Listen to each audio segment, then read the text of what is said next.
Bum! Bom, continuando o estudo de atualidades.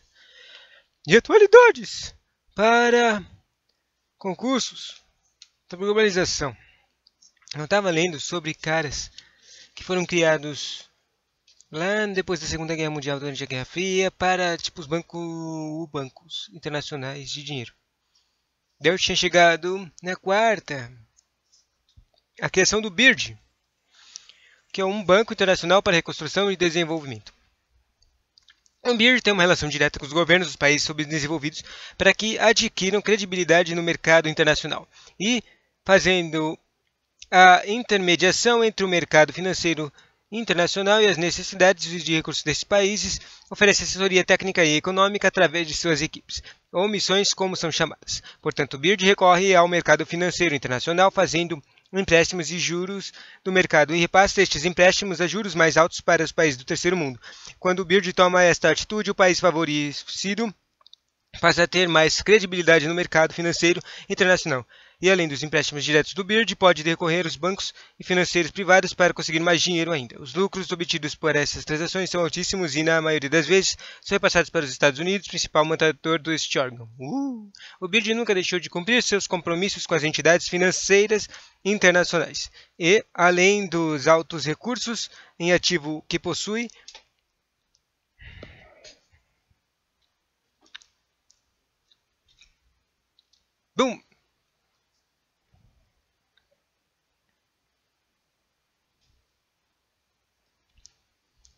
nunca deixou de cumprir seus compromissos com as entidades financeiras internacionais, pois, além dos altos recursos em ativo que possui, só que o terceiro mundo lhe deve e lhe paga em serviços e juros de dívida externa por ano e é o suficiente para cumprir seus compromissos com essas atividades, e ainda sobra muito. Sua lucratividade para os países centrais é tão elevada que a sua classificação internacional é AAA, isto é, possui total confiança ao fazer pedidos de empréstimos no mercado financeiro. A última informação sobre os trabalhos do BIRD corresponde a um levantamento mundial sobre a realidade socioeconômica dos países pobres. O interessante desta pesquisa é que o BIRD começa a defender a ideia de retrocesso. Os países subdesenvolvidos devem voltar a priorizar as atividades primárias, como agricultura, pecuária e extrativismo. What the fuck? Na forma de commodities e, se possível, desestimular ou até desmontar sua modernização industrial. Qual é o problema desses caras, meu? Só querem roubar da gente, né? A justificativa para esses comportamentos do BIRD é quanto à capacidade competitiva desse país no comércio mundial.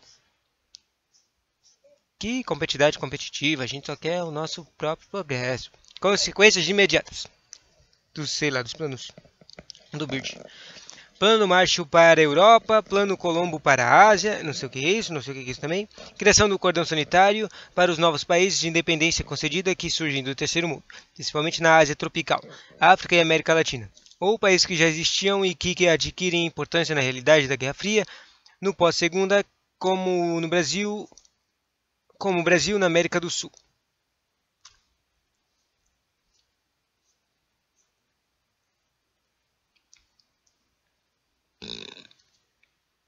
Criação do FMI, Fundo Monetário Internacional. De acordo com a sua criação, o FMI tem como função manter a estabilidade do sistema monetário e funcionar os déficits da balança de pagamento dos países membros e é uma instituição monetária. Fundo Monetário Internacional. A extinção de do lastro ouro, a implantação do câmbio dólar-ouro fixo, onde 3,31,1 gramas de ouro, uma onça equivale a 35 dólares americanos.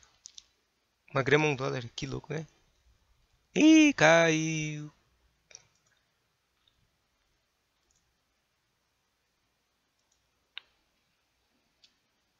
Ah, que droga.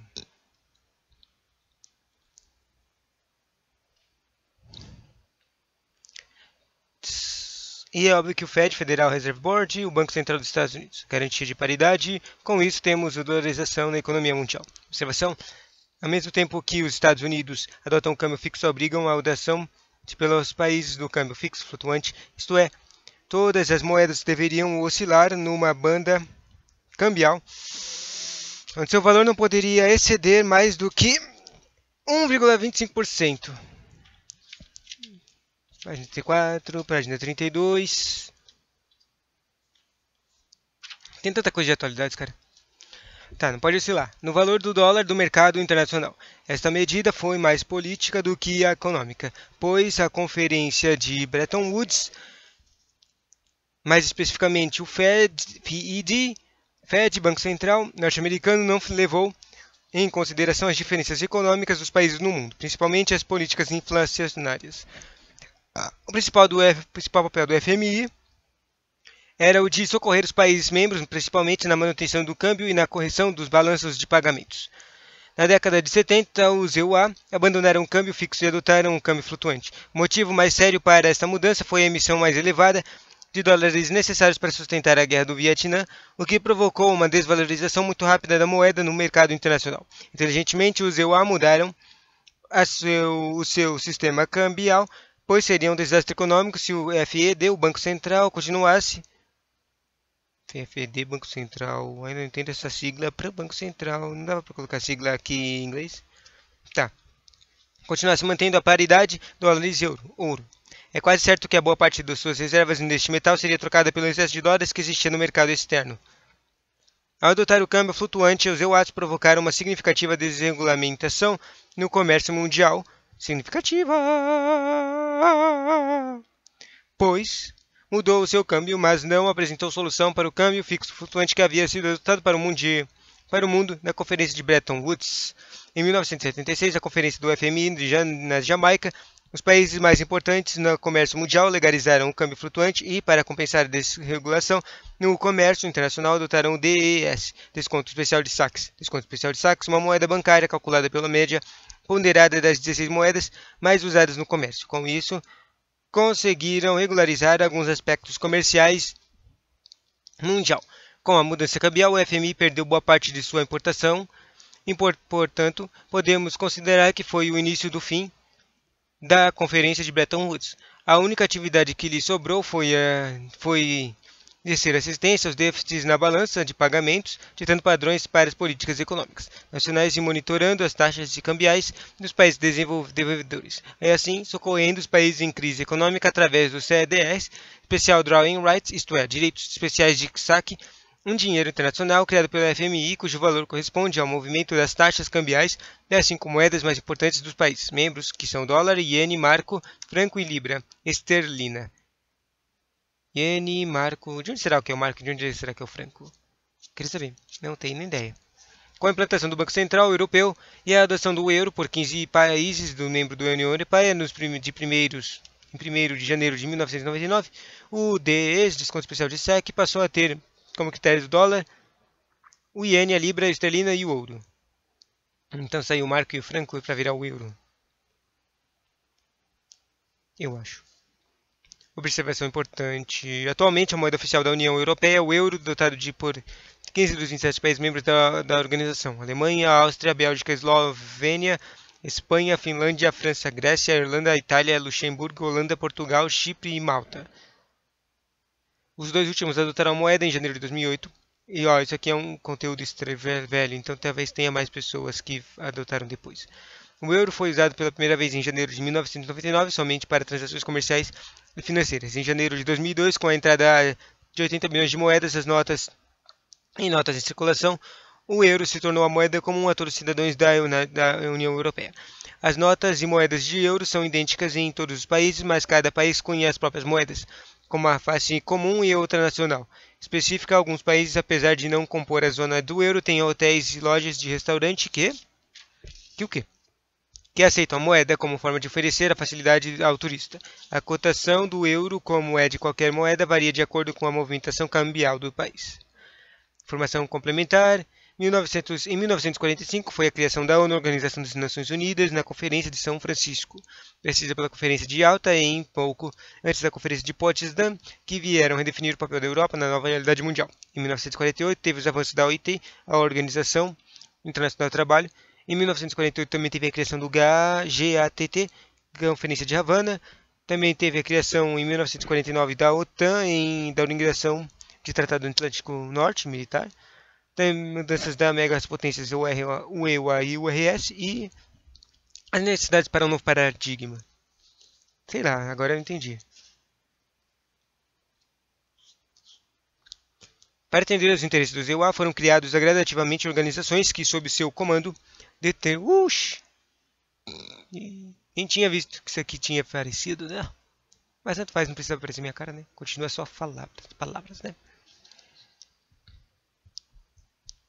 Para atender ao interesse dos EUA, foram criados gradativamente a organização que, sob o seu comando, determinavam o comportamento do mundo capitalista no confronto com o Império Soviético e seus países satélites na fase denominada de bipolarização, ou ordem mundial, com todas as suas características, tais como a expansão dos monopólios e oligopólios multinacionais, caracterizando-se a formação de trusts, cartéis, holdings e a prática de dupings, término de liberalismo com o fortalecimento do Estado, corrida armamentista espacial, desenvolvimento de armas químicas, biológicas e nucleares, destruição em massa, até chegarmos às tecnologias atuais, como a biotecnologia, nanotecnologia, resultando dos produtos transgênicos e nas questões étnicas sobre os avanços na clonagem. A década de 80 é considerada a década perdida. O esgotamento do sistema implementado após a Segunda Guerra Mundial é bem nítido, pois tanto os Estados Unidos como a US tinham capacidade de destruir várias vezes seu inimigo, mas sabiam que se alguém tomasse essa atitude, estaria destruindo a si próprio. Não existe mais a vantagem militar da primeira iniciativa. É na situação que se percebem as stringências dos Estados Unidos quanto a continuar com o projeto de Guerra nas Estrelas, e com a não assinatura do Tratado de Kyoto, mesmo com suas mudanças na reunião de G8 em Genova de 2001. O mundo teria que mudar, pois os países potências estavam gastando trilhões de dólares década para sustentar uma situação que poderia atingir um ponto irreversível, como a Terceira Guerra Mundial.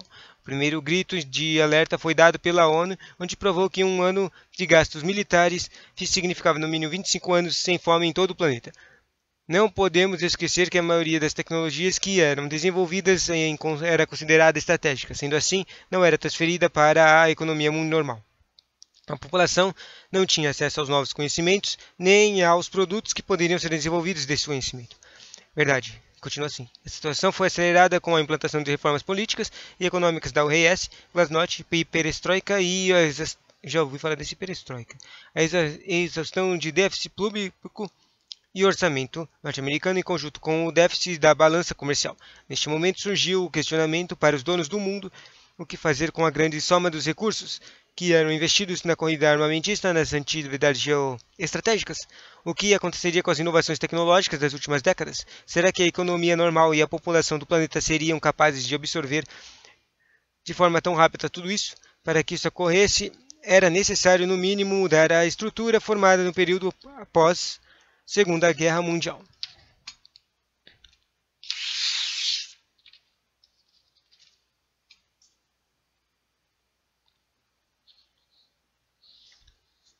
Próxima página. Criar novas relações internacionais como término da bipolarização.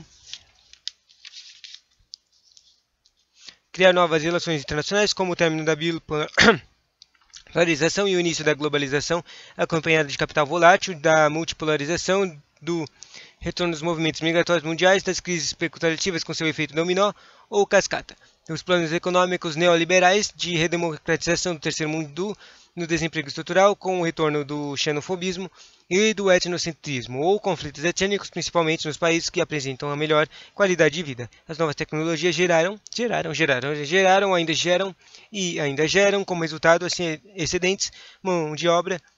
Após inúmeros acordos, mudanças de paradigmas de dissolução da União Soviética e a quebra de hegemonia da norte-americana, a terceira revolução tecnológica, onde a biotecnologia, a robótica e a automação e a nanotecnologia reformularam as novas formas de produção, localização e o consumo dos produtos industrializados sem se preocupar com o lugar da instalação das fábricas, os sistemas de comunicações e transportes.